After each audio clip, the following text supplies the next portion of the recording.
This is something nobody tells you about squaring the club face, and that is eliminating high hands. So if these hands get really high, look what this tennis racket's gonna do. You're gonna have no choice. Look at the club face through the ball.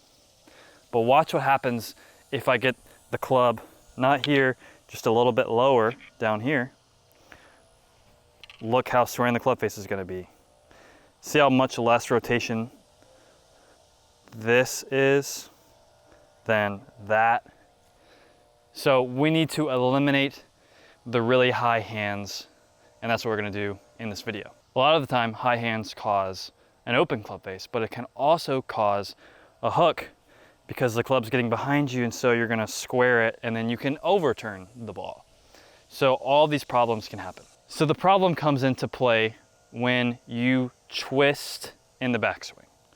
You don't want to be twisting. So if you have a bad setup, you could be forced to either lift your arms, or you get to here and you're like, okay, what do I do? So then you like, okay, I need to rotate. So you twist the arms, which is what I'm saying not to do. And then when you go in the backswing, that's when the high hands happen. Because you twisted these forearms, you're not in balance anymore. To be in balance at the top of the swing, to eliminate high hands, you want this position with the forearm rotated this way, like you're holding a pizza tray. That way, the club comes with you in the swing. But if the forearm's the other way, look, the weight of the dumbbell, basically when you're swinging a club, the weight of the club's all the way at the end, so a dumbbell can really represent what's gonna actually happen in the swing. So with the forearm the other way, look, it's falling behind me. So the angle of the club shaft is gonna get really high. It's not gonna look like this, it's gonna look like this. And you're gonna be left to do that and have all that rotation through the ball. And there's just absolutely no way you're gonna be consistent at squaring the club face if you have that motion, unless you're just highly, highly skilled. So we need less rotation through the ball. And so we need this top of the backswing position right here. So the club can swing around us in balance without getting stuck back here. So the solution is how you're setting up to the ball and how you're swinging your arms around you. You don't want to be forced. You don't want to be forced to go, okay, well, what do I do now? Do I lift my arms or do I twist? You don't want to have to deal with that in your swing. You don't want to have to twist your arms. You want to go here, here. No twisting, just goes right up. Point A, point B. Let's do that again.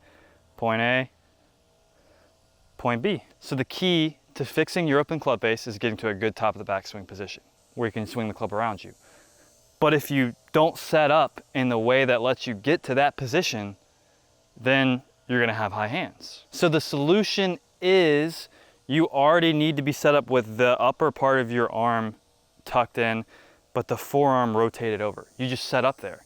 That way it goes perfectly to the top. So the other two ways to do it, you hang the arm like this, then again, you're gonna be in the position at the top where the forearm isn't rotated over.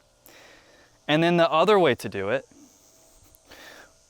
would be both are like this, but the problem with that, so from the elbow to the shoulder, rotated over, from the elbow to the hand, rotated over. The problem with this is once you get to this position, the upper part of your arm needs to rotate. And inevitably, that's gonna rotate the forearm too. So it's almost impossible to get to this position and eliminate high hands unless you set up with the elbow to the shoulder tucked in and the forearm rotated over, like this. This is how you wanna set up. So that way, the club can go perfectly to the top in that position. Every other way, it gets really hard. So now let me demonstrate not high hands. I'm gonna go for the middle of the net here. And the club face feels so much easier to square. So that's the tip to easily square the club face, is you need to eliminate high hands. I teach the single plane swing method of hitting a golf ball because I believe it is the easiest way to hit a golf ball, and you learned a little bit about that in the video. If you're interested in learning more of this, I have a free ebook and a free mini course linked in the description of this video, so go check that out. And if you found this video helpful, please consider liking, commenting, and subscribing, as that would really help me out, and I hope the rest of your day goes well.